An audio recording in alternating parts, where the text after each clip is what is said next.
the sea, and we drown in accusations.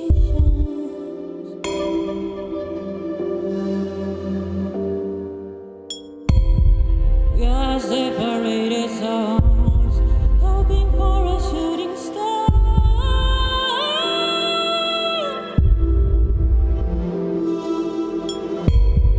Let the music be the bed where we drift in affection.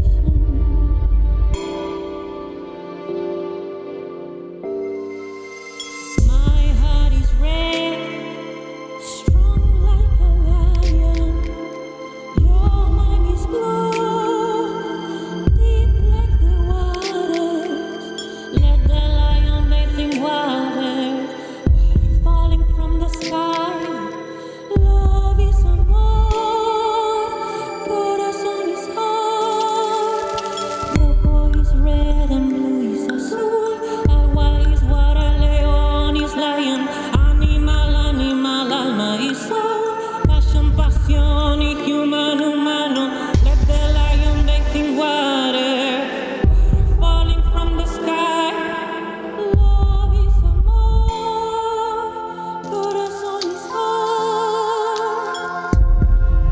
The rhythm of my heartbeat is an intuitive musician.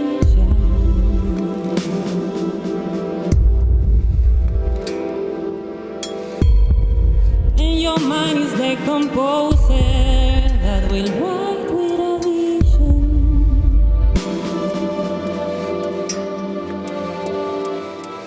My heart is red, strong like a lion. Your mind is blue, deep like the waters. Let the lion bathe in water, water falling from the sky. Love is amor, corazón is heart.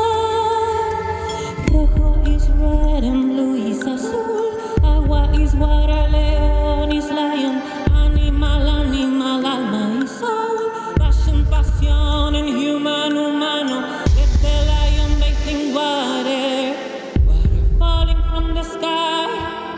Love is amor, corazón is heart.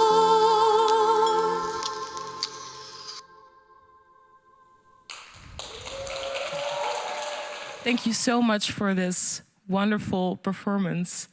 Geez, I almost forgot to take my mic off the chair to present this. That was wonderful. Thank you so much.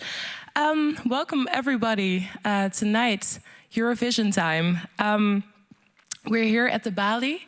I'm Isabel Sheridan. I'm a program editor here at the Balie. Tonight, we have this wonderful night for you, filled with performances, with discussions with artists and experts alike. This is a beautiful evening hosted by the Balie in collaboration with our wonderful partners, Institut Français. The Eurovision Song Contest is one of the most popular TV programs and one of the most influential mainstream cultural phenomena in Europe. With experts, we will explore what lies behind its aesthetics, who is being celebrated, and we'll delve into whether the festival is truly as apolitical as it claims to be.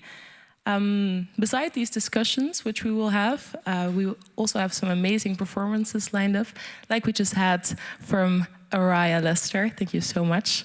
Follow me on Instagram. Follow him on Instagram, people. We should have like a little banner up here. And also with us is Tiina Rosenberg, a Finnish gender and performance theorist. And on my other side is Dean Vuletic. I heard that you are the academic authority on the Eurovision Song Contest, so we're super happy to have you here. So, Ariah, you just sang from your new performance, which is called Love Songs for a Shooting Star. And it's funny because the announcement says Ariah Lester would be the ideal entry for the Eurovision Song Contest in 2024. He has the songs, the voice, and the moves. And most importantly, he has a message. Well, that's a pretty big announcement. Did you write it yourself? No. Who wrote it? I mean, I had a whole this show that I'm doing is about the planets and the notes and frequencies of every planet and how they are in some way aligned with the way our body feels frequency and vibrations. And I was busy with these stars and stuff, and someone just got this idea because my text was too deep. Maybe did a little more compact. And because I've been thinking that I come from this theater background that is very conceptual.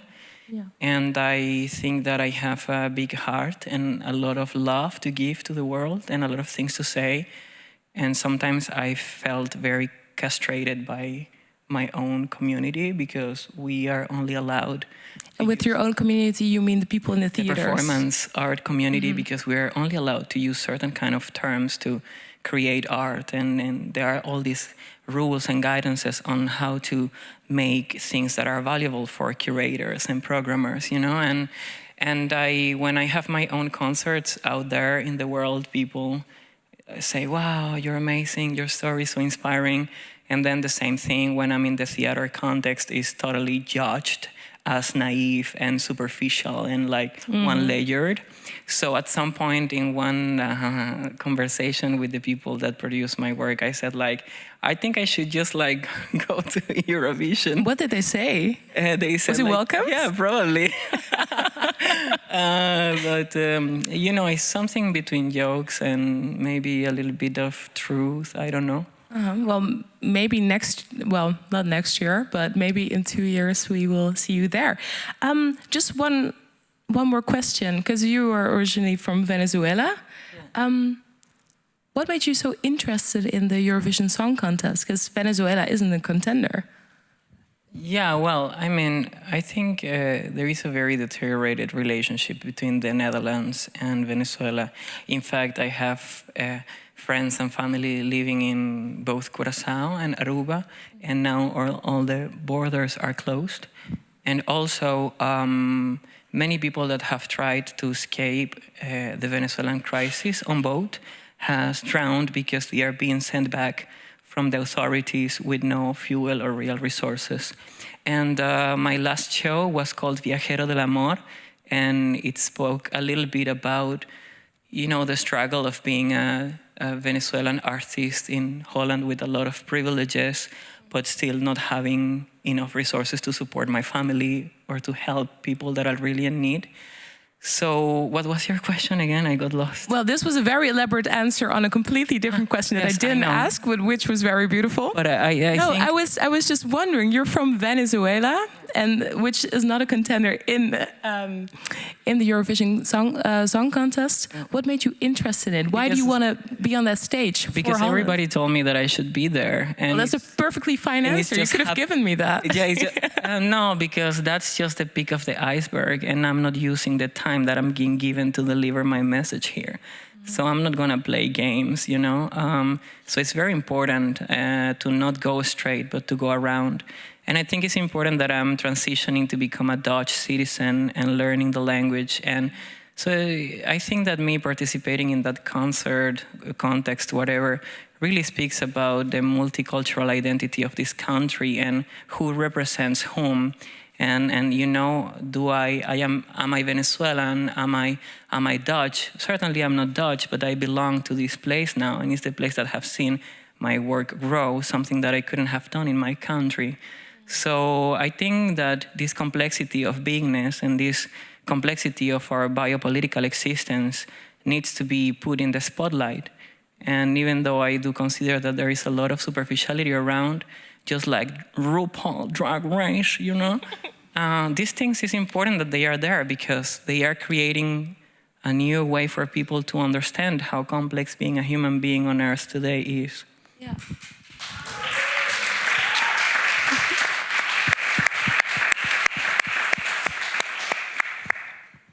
I couldn't agree more. So with me is also Dean and Tiina. You are our academic panel for tonight. And you both have done a ton of research on the Eurovision. And Dean, do you remember what it was that initially drew you to the Eurovision Song Contest? What was it that sparked your imagination? Well, I started watching Eurovision in Australia as a child. My parents are Croatian, and for me it was like a way to connect with my European background, like so many European migrant communities did then. So, you know, there's that element of multiculturalism, which Ariah pointed out.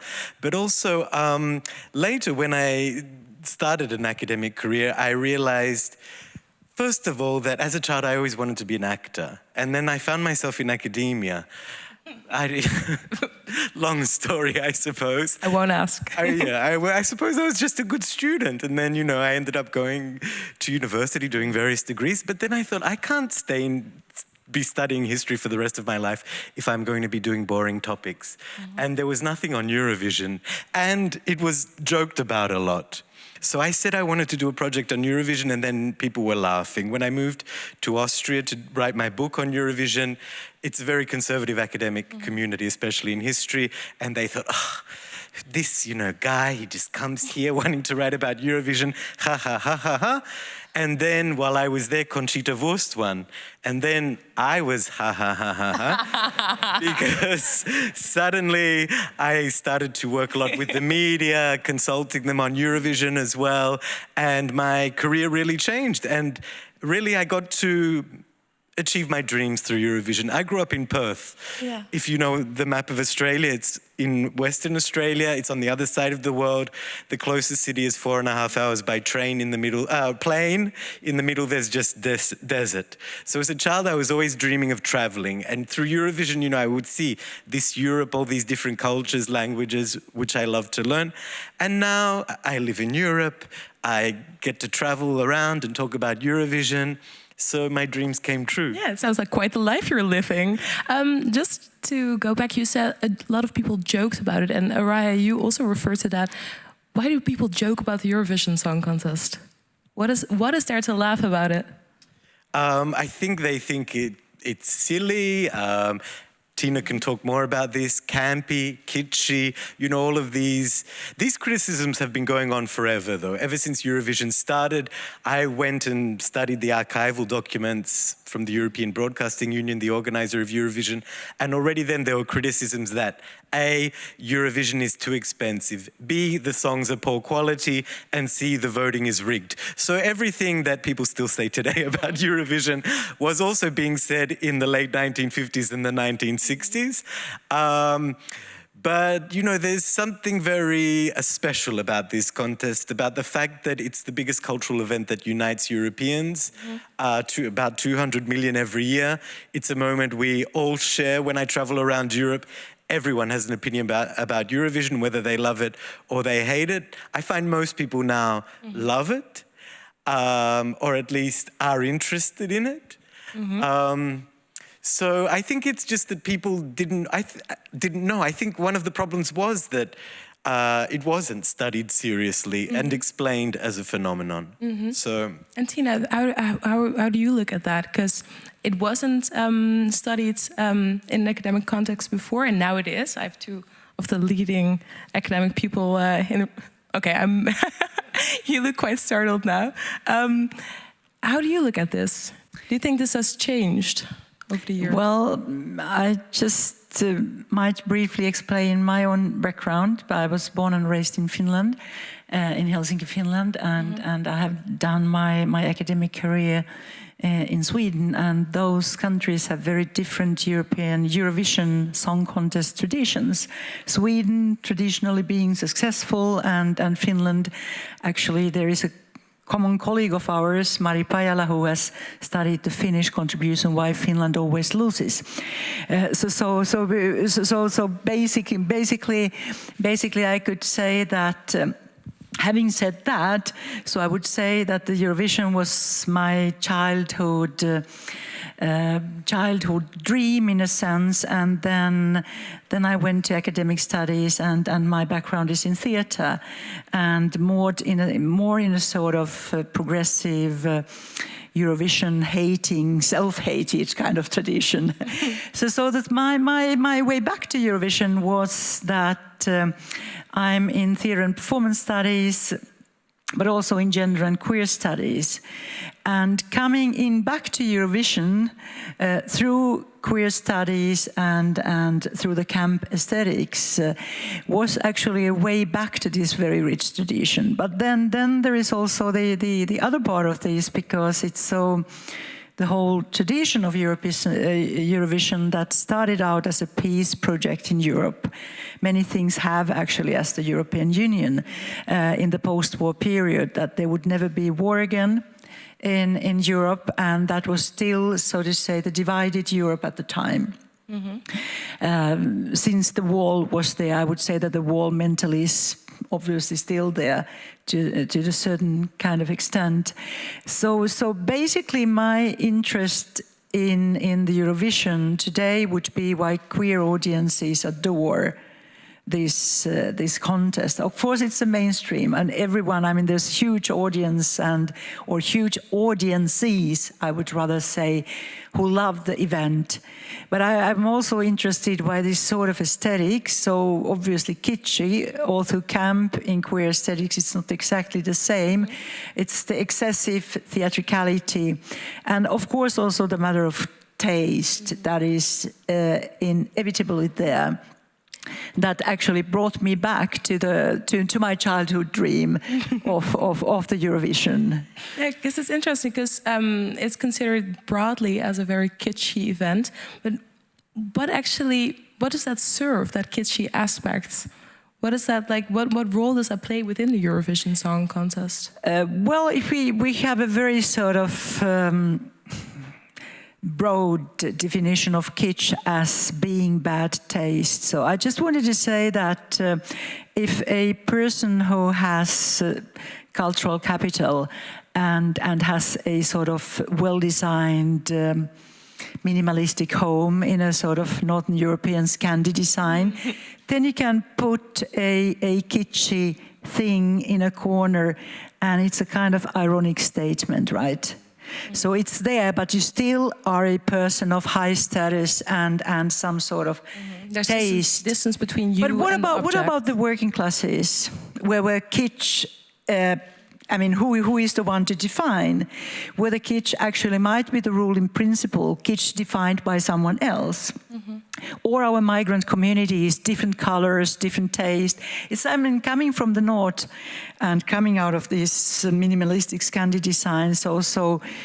For instance, I just take one example. Using gold is a big no-no. Showing off is a big no-no. I mean, you need to read culture, and you need to read also the different European cultures. So what is considered to be kitschy, or something that you can be very dismissive about, also means more or less hidden, that you also despise the people that express certain kind of aesthetics that a lot of people try to keep away from them, especially people who have these roots that are kind of climbing in the social hierarchy, and then you can't just all of a sudden get into, I mean, be serious about some porcelain or whatever it might be. So the thing is how queer communities have transformed the kitschiness into something that is campy, that being already left out or marginalized means that you take the leftovers of a certain kind of culture and you do something with that. So it turns into a language, and that also in those days, back in the days in Europe and in other places, was also a certain kind of secret form of communication that people could activate in situations where you couldn't be openly gay or queer. And that is a very rich and interesting tradition. And the question today is, does that still apply?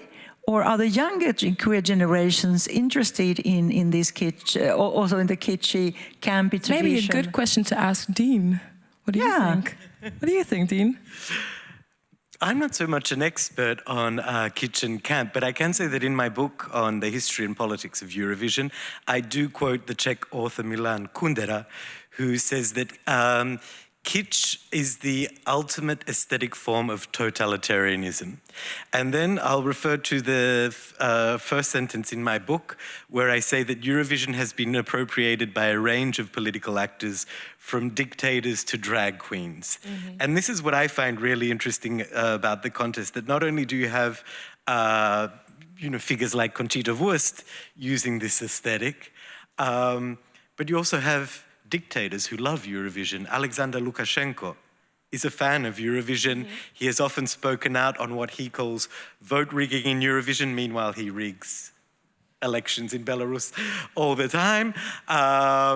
But he's been a supporter of all these very kitschy entries, actually, that have come out from Belarus. One that was called "I Love Belarus" was the ultimate nationalistic kitsch in Eurovision.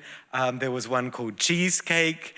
I mean, you also have these sort of aesthetics coming from another side of politics, which I think is what's very interesting in Eurovision. I just wanted to say also that the part of the camp thing is that, and also the Eurovision is that being campy doesn't necessarily mean that you need to be explicitly queer on stage. Because the thing that also ultimately interested me in camp aesthetics was the position of women. So my background is in feminist politics, actually, and basically in the performing arts. So there is very little space for elderly women who are not necessarily well-behaving or traditionally beautiful or slim or anything. And in camp aesthetics, it is a kind of femininity, or that sort of femininities are highly celebrated. But basically nowhere, not even in feminist politics, that sort of odd divas are so much celebrated than in camp aesthetics. And my younger feminist cis-oriented female students said that, we can't see the feminist utopia in those women, while my basically trans and gay male students could actually celebrate that sort of outlaw femininities that are also usually despised. And that was also a question for me as a feminist scholar, that how come that also those limitations of femininities on stage, on that sort of kitschy femininities, because I think we go back when you say Lukashenko, and of course there are a lot of people who might love the Eurovision that maybe are not our political favorites, but there is also something about the old, very sort of narrow-minded definition of kitsch, of being a part of the evil in the system of aesthetics. And that, for me, trying to keep things clean, in a sense. So I think Eurovision actually is a big celebration of a campiness that is not necessarily always performed by queers. The most part of it is actually straight and heterosexual. Well, the good thing is we're going to talk about the political side some more. But the good thing is that we also have a lot of amazing performers here tonight, and it is with a lot of joy and pleasure that I get to announce our first one. She is a Russian artist. Please give a warm welcome for Jenys.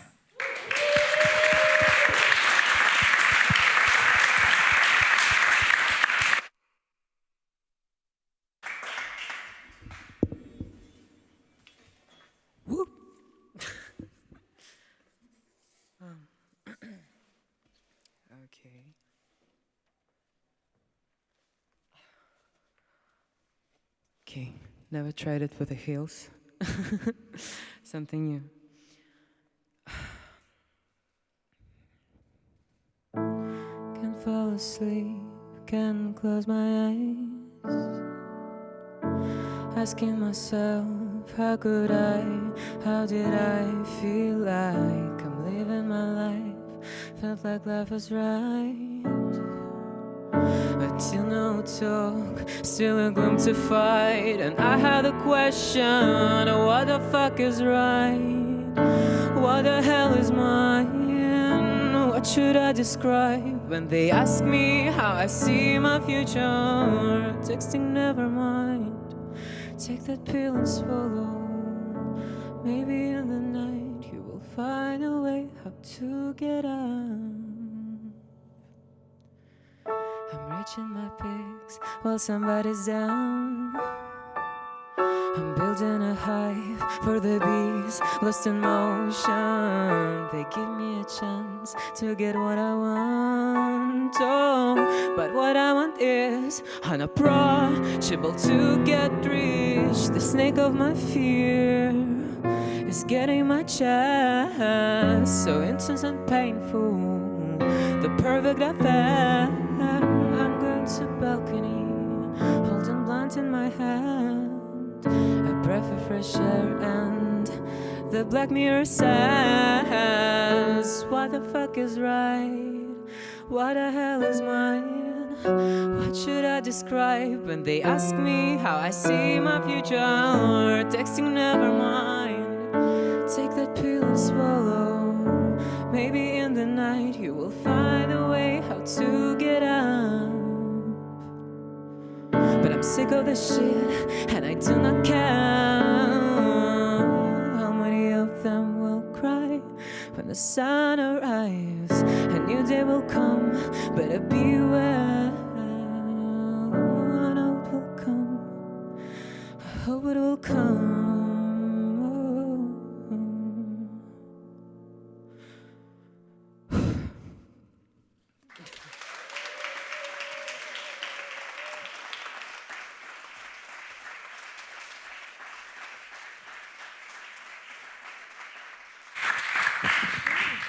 Thank you so much. And then now it's time for a French artist that we have here.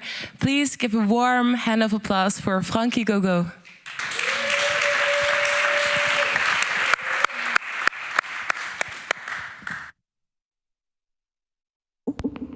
Hello.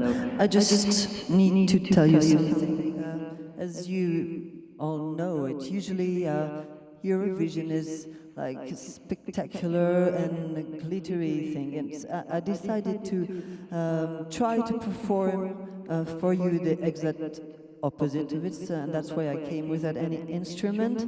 And I will need for this your imagination, because as you won't hear any music, you will have to choose the instruments you will want to hear, of course. So, and this way, if you don't like the song, I am not the only one responsible for it. So, okay. This is the intro.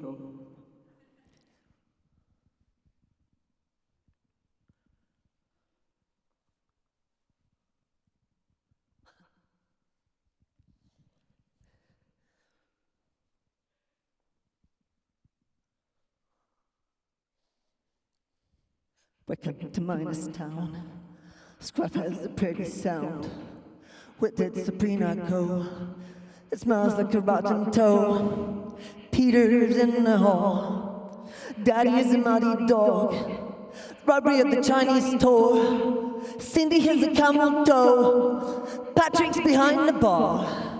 Rifles are in the car. Emmy plays the guitar. Rifles are in the car.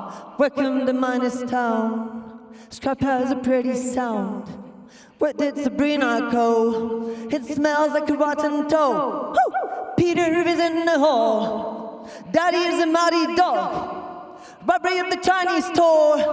Cindy has a camel toe. Woo! Patrick's behind the bar. Rifles are in the car. Emmy plays the guitar. Rifles are in the car. Welcome to Minus Town. Scrap has a pretty sound. Where did Sabrina go? Shit, I don't know.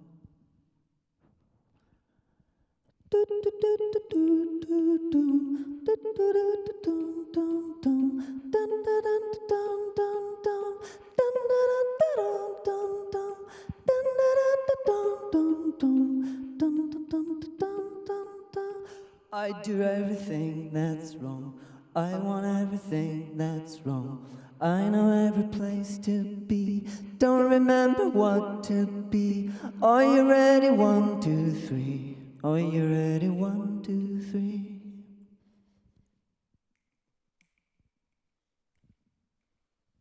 Ooh.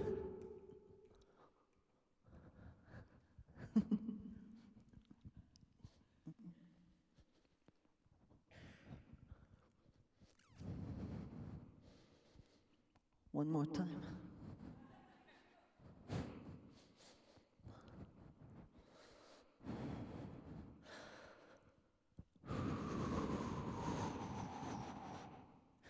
Welcome to Minus Town. Scrap has a pretty sound. Where did Sabrina go? It smells like a rotten toe. Peter is in the hall. Daddy is a mighty dog. Rory at the Chinese store. Cindy has a camel toe. Oh, Patrick's behind the bar. Rifles are in the car. Emmy plays the guitar. Rifles are in the car. Oh, Rory at the Chinese store. Cindy has a camel toe. Rifles are in the car. Rifles are in the car.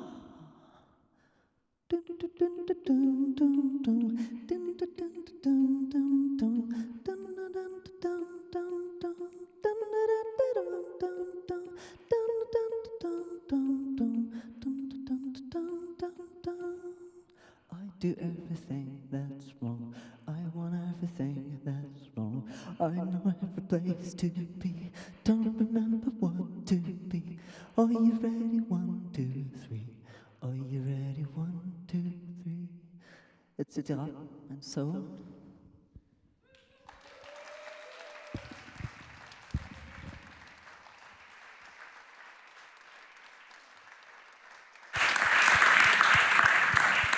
Thank you, Franky Gogo. And Jenys, of course. I was just wondering, when you asked us to imagine our own instruments, what kind of instruments are you imagining when you play that song? You mean this time? Yeah. This time I was imaginating. Oh, yeah, maybe a microphone. I had a whole orchestra there, and you were playing. That's why sometimes, it was a bit tricky, but you were all playing. For example, I heard a trombone at the very end of this place, and I liked it much. Yeah, I liked it too. I didn't hear a trombone myself, but definitely some electronic beats in there, I think. I was just wondering, as an artist, would taking part in the Eurovision contest, song contest, ever be a thing that you would consider?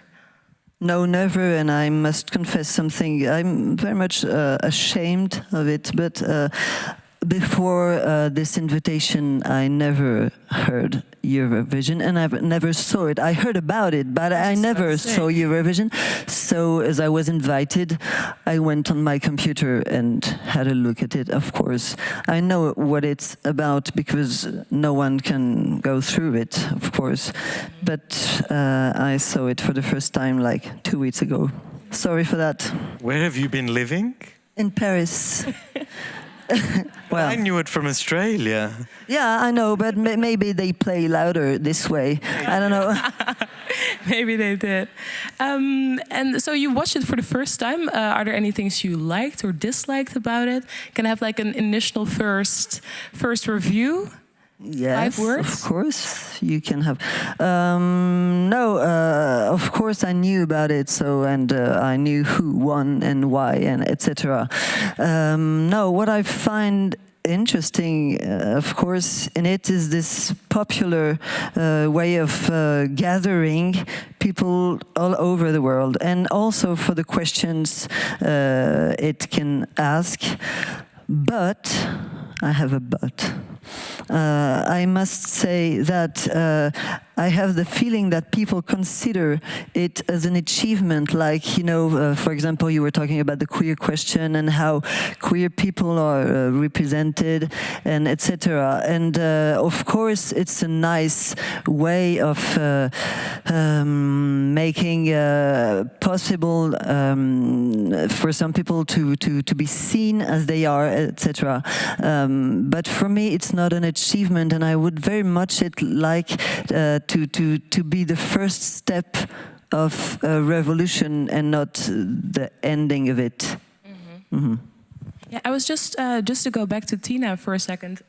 When we were talking about the queer question, because obviously the Eurovision is often seen as a queer celebration, but do all parts of the queer community participate in it equally, or are there some people that are more represented or not? Oh, well, absolutely not. I mean, it's a queer community, so it's a very diverse question.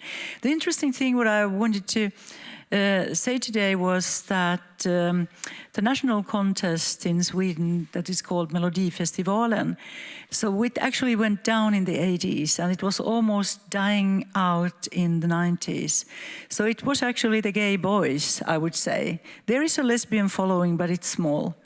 So actually the gay boys rescued the Melodifestivalen with Christer Björkman, who is the key figure in Sweden, and kept the Melodifestivalen, the national contest, alive, and gave it a new form that was more inclusive and interactive, and they reformed the things. So now it's really, I wouldn't say that it's a queer event. It's a more a family or a mainstream event that actually has a hidden queer agenda if you know where to look. And it might be interesting for those of you who like ABBA, because basically also people who hate Eurovision, they also hate ABBA. And ABBA was also almost disappearing from the Swedish, but also from the international music scene in the late 80s and definitely in the 90s. And they were the also queer communities, I would say gay men actually, that kept ABBA alive. And since we have Australia here, Dancing Queen was very much celebrated as the gay boys' anthem, so to say. Also rescued ABBA. And then ABBA came not only with the film Mamma Mia, etc., etc. So basically these things were declining and going away because they were, so to say, obsolete in the and the gay boys came in and they saved ABBA. That's ABBA and the Melodifestivalen, and obviously also the Eurovision. And this is, but I was thinking about your point, if I may, about being the first step of a revolution and not the end of it. So this is a very interesting question, how all these things, European politics, East, West, South, North, queers, straight people, families, it's a big family thing, or the eagerness of Eastern Europe to be a part of the Eurovision was being a part of Europe, the West, etc., etc. So in the sense, it's not a question about whether people like the Eurovision or not. It is something that is interesting to relate to and use it as a lens to study European history, as you have done, Dean. I think Dean wanted to add something to that, or no? I think the Eastern Europeans saved Eurovision when they entered en masse in the 1990s, because it was a dying show as well in Western Europe. And they came and they brought a lot of energy, a lot of desire to use Eurovision to communicate their new identities. In Europe, before they entered organizations like the European Union, NATO, even the Council of Europe. And so really Eurovision was like a starting point for these countries, a way to promote themselves, to start working out tools of cultural diplomacy as well. I mean also but in the post-Soviet area. Absolutely, after the end of the Cold War. It was very important for them. And then, you know, we get the 2000s when these countries actually start winning and being successful.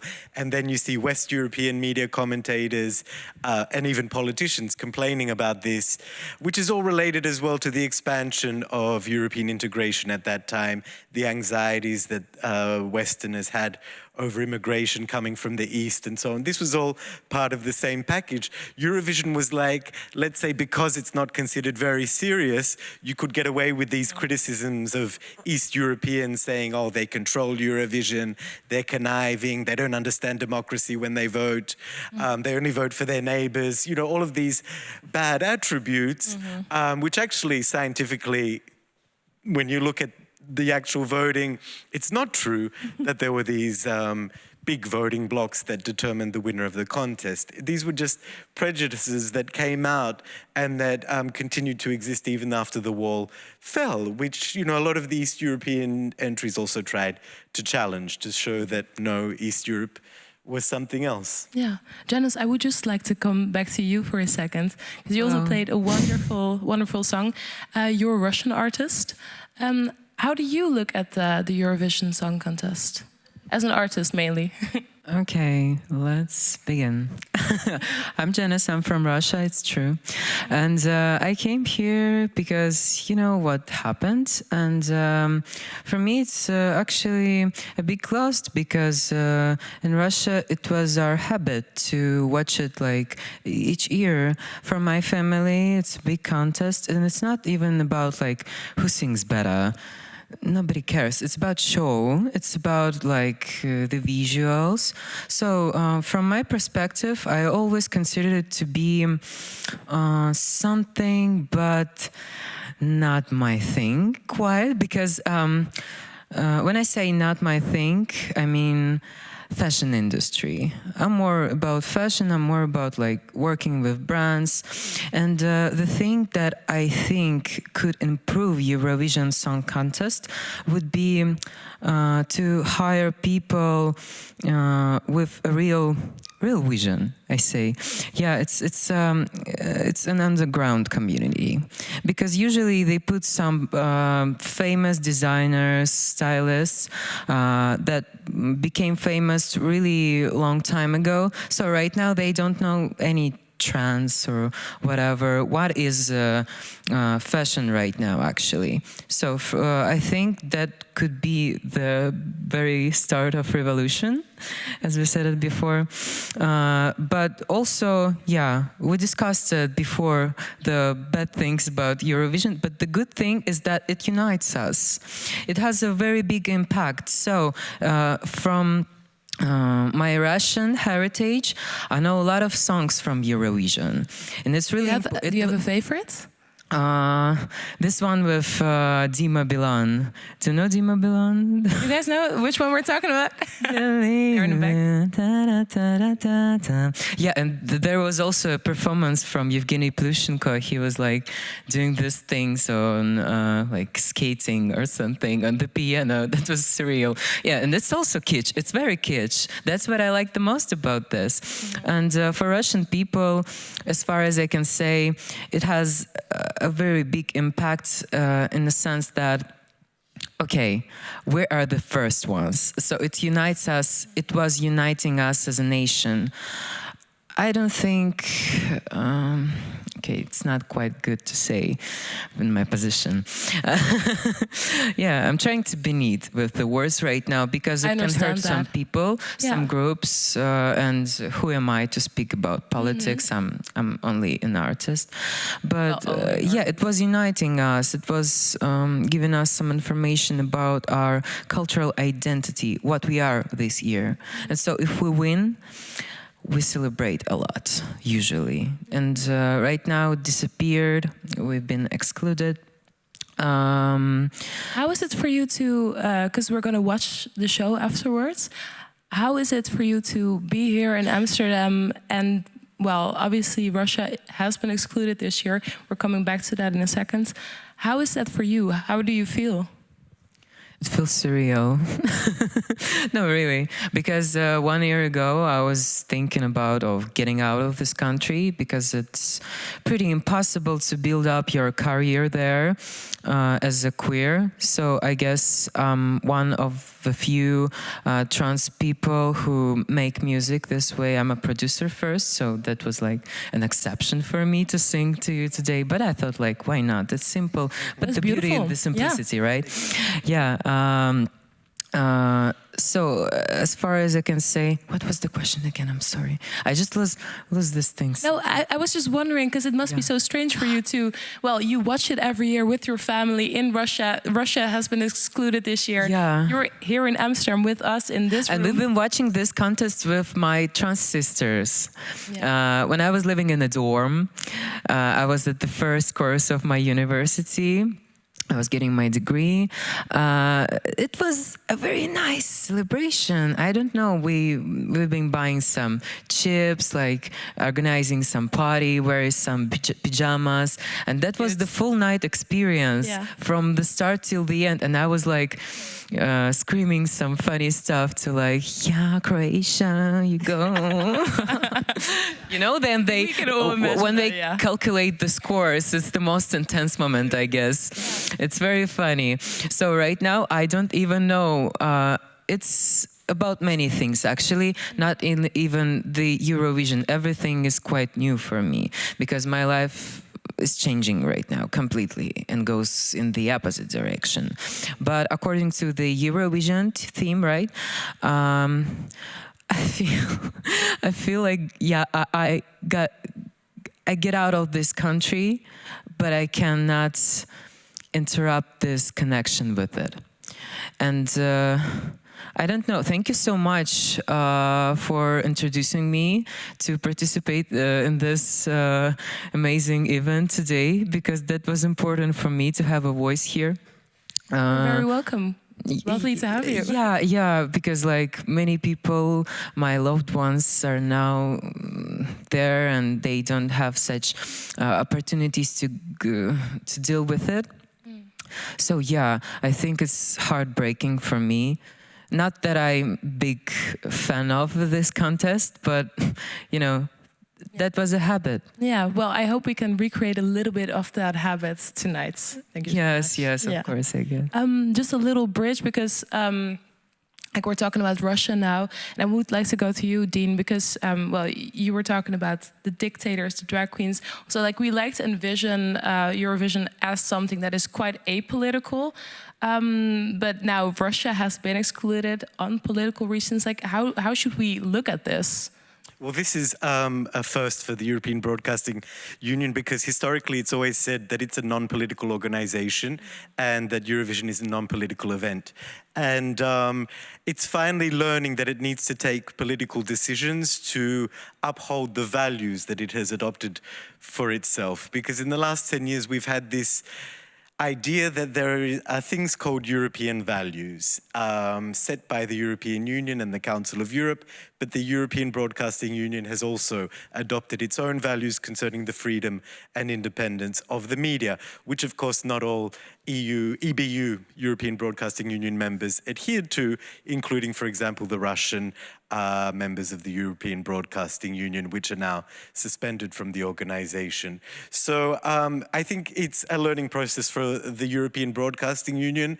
We'll have to see how far it will go, because if it keeps going like this, it might even start excluding some members like the Polish broadcaster or the Hungarian broadcaster, even though they come from European Union members. For different reasons then. Yeah. They're being controlled by their governments and used as mouthpieces for their governments. They're not upholding the value of public service media. And I think every Eurovision is also a time for us to think about the status of the media in Europe, because these are public service broadcasting organizations that are participating, that are fielding the entries, and it's good to take stock of who is being represented here, because it's not a performance necessarily of liberal values, of openness, of tolerance. Like I say, there are authoritarian regimes there as well, and we need to know what's going on in those countries. Yeah, definitely. Having said that, is like it make.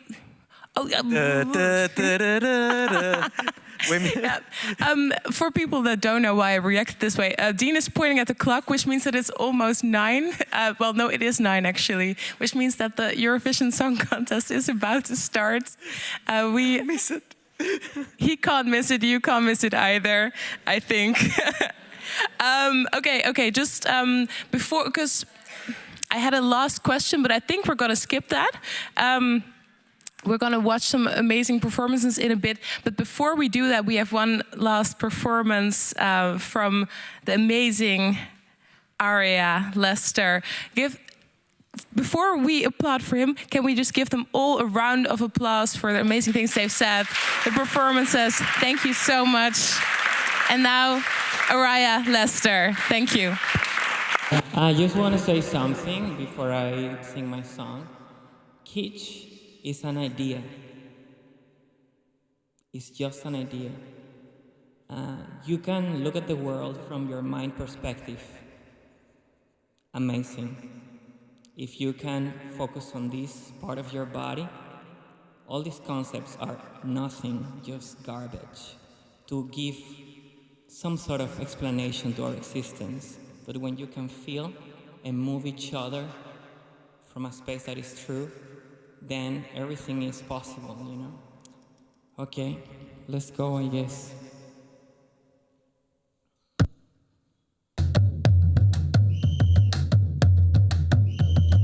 For example, I'm bringing my culture to you here. Is this kitsch?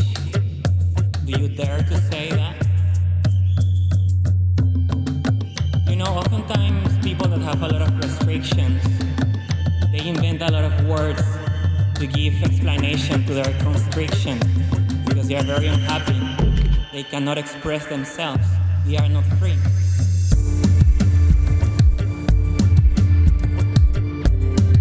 But this, you cannot buy. You cannot put it in a box.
Pero no era amor, ay,